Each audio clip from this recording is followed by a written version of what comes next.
Hello, my friends. Master Sommelier Peter Neptune here with an edition of my YouTube channel. And in this edition, I am really looking forward to looking at the latest vintage of what I consider to be one of the greatest producers, if not the greatest, of Burgundian varietals here in the state of California and maybe the whole United States.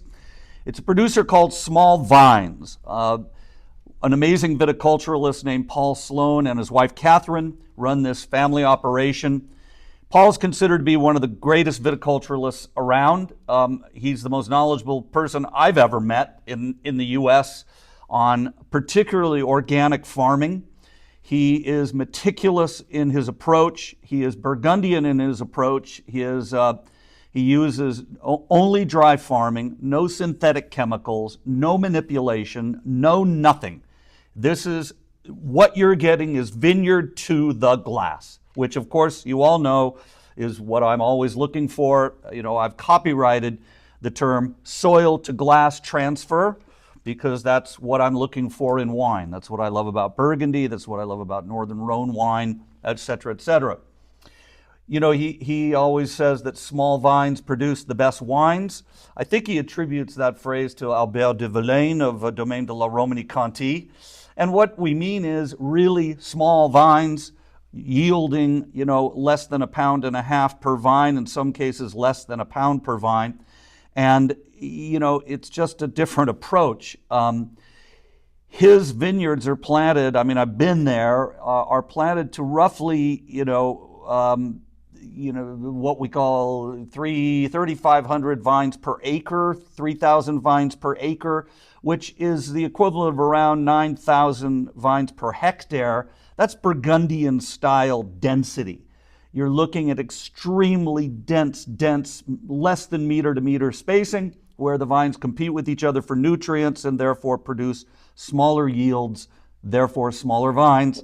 And let's take a look at what we got. This is the 2021 vintage. These wines are available from the winery. Thing to do is get on their mailing list and, you know, subscribe, get the wines from their mailing list. Once you become a member, you can buy these wines ad hoc. And that's www.smallvines.com. I have procured the 2021 vintage of their Chardonnay, the 2021 Chardonnay, the 2024 Rosé Pinot Noir, and the 2021 TBH Vineyard Pinot Noir. So what else can we do but jump in and check these wines out? This Chardonnay, boy, what a brilliant lemon, medium lemon hue with a little hint of golden green. Very bright. I know that he doesn't fine the wines at all, so he's doing really beautiful settling off of the fine lees and then racking off. He ages this wine 8 months on the fine lees, 2 months in stainless steel, 22% new Austrian oak, which is new to me, frankly, 22% second use French oak, and then 56% neutral French oak. So on the nose, right off the bat, I don't get all that vanilla new oak nonsense, coconut. I don't want wine to smell like coconut. If I want coconut, I'll have a pina colada. If you like pina colada, so we get this beautiful pure aroma of lemon curd, ripe, golden delicious apple, kind of like that honey crisp apple. There's hints of quince, little hint of toast, a little hint of like toasted English muffin, but just way, way in the background, like perfect salt on a steak or something like that. There's some really, really nice florals here, hyacinth and a little bit of lilac. But overall, it's this very harmonious, balanced nose, maybe a hint of hazelnut here. Let's check out the palate.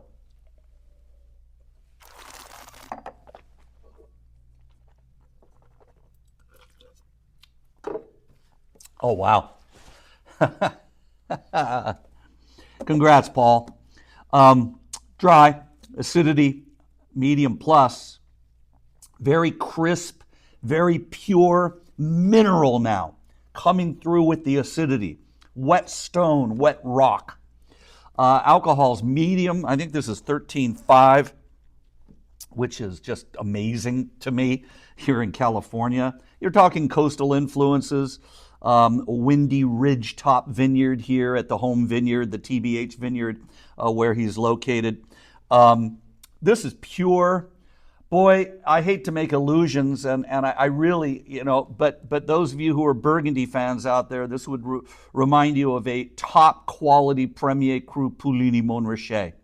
This is kind of the razor's edge. It's like walking on a tuning fork.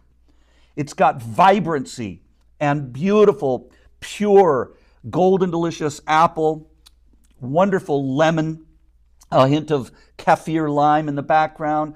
I don't notice much oak on the palate at all. It's just like seasoning, mineral for days. This is pure, beautiful. I'd never think this was California Chardonnay, which is a compliment.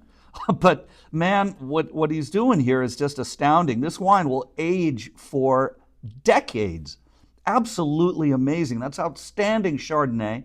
I would be more akin to calling this TBH vineyard rather than Chardonnay in the Burgundian style, right? So bravo, this is great Chardonnay. This will rewire your brain on how you view California Chardonnay. And my hat's off to Paul Sloan. I'm looking forward to this. This is the 2024 Rosé Pinot Noir. He, macerates this for a very short period of time. I believe he does a cold maceration, 4-day cold soak. So he's soaking it at a temperature below 50 degrees Fahrenheit so that there's no fermentation happening, but you're drawing a little bit of color from the skins. And then he includes whole cluster and presses the whole thing off. So you get really, you can see here from the color of the wine, this looks more like a Provence rosé, almost kind of a salmon orange tint to it. And so you get a very delicate style of rosé here. This is 15 months on the fine lees with basically neutral barrel aging. As I said, it's a pale salmon orange color.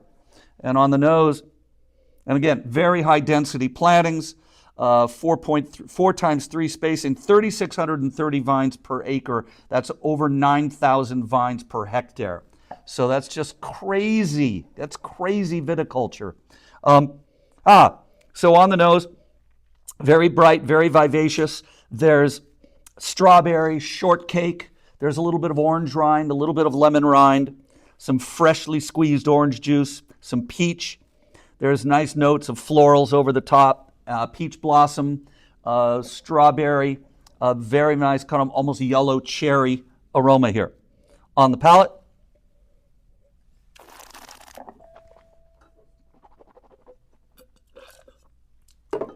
woo! Crisp, mineral, unbelievable. This is bone dry. This is alcohol is 12.4%.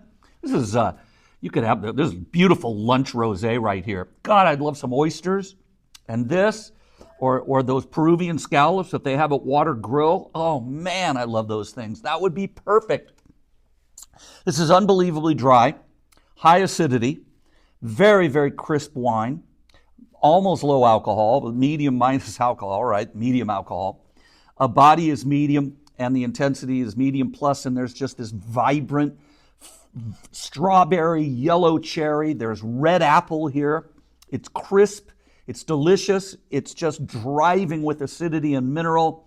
And this is the kind of rosé that I would love to take to Water Grill and just order half a dozen oysters, half a dozen of those Peruvian scallops, and have at it for a beautiful lunch right there. Gorgeous wine, very good indeed. Highly recommended. The coup de grace here is the Russian River Pinot Noir, and this is, and I'm sorry, I said the rosé saw, did I say oak? It's stainless steel. For a little bit of time, native yeast fermentation, and the rosé, the Pinot Noir has more fine lees and a little bit of neutral barrel, as well as oak aging. So the Pinot Noir is the TBH vineyard. That's the home vineyard of the Sloans. It's on a high ridge top overlooking, it's got some fog influence. It's got a lot of a cool climate influence. He's got a dry farmed, no synthetic chemicals. This is 3,600 vines per acre, super, super high density. Check this out, less than 0.97 pounds of fruit per vine. So this is really, really low yields. Clones, for those of you who care, Calera clone, which I love, Pomar clone and Swan clone, and fermentation only with native yeast, a little bit of a cold soak, and then a little bit of whole cluster fermentation as well. Unfined, I can't wait to taste this and share it with you. This is a medium ruby color, and on the nose, oh boy, perfect, beautiful Pinot Noir aroma. You know me, the ultimate classic Burgundian Pinot Noir aroma, or anywhere where you're doing not over oak Pinot Noir that shows terroir is that boiled beetroot character. I get it in Burgundy, I get it in Central Otago wines from New Zealand, I get it in some Oregon wines, and I get it right here. So it's this sense of sweet fruit and earth. Beets, a farmed earth, turned soil, turned potting soil. So we get red fruit, cherry, strawberry, red raspberry. Over the top, I get a hint of roses, rose petals, and violets. I even get a little bit of, what do they make Shirley Temples out of? Somebody help me here. Pomegranate, I get a hint of pomegranate here. What is there going on here? There's an herbal character, a little bit of dried thyme, a little bit of dried tarragon.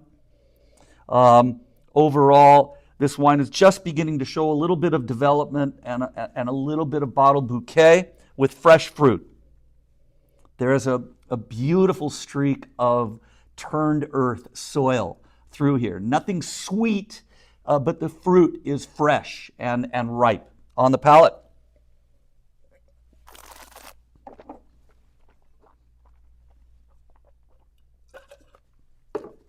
dry, acidity medium plus, tannin, medium to medium plus.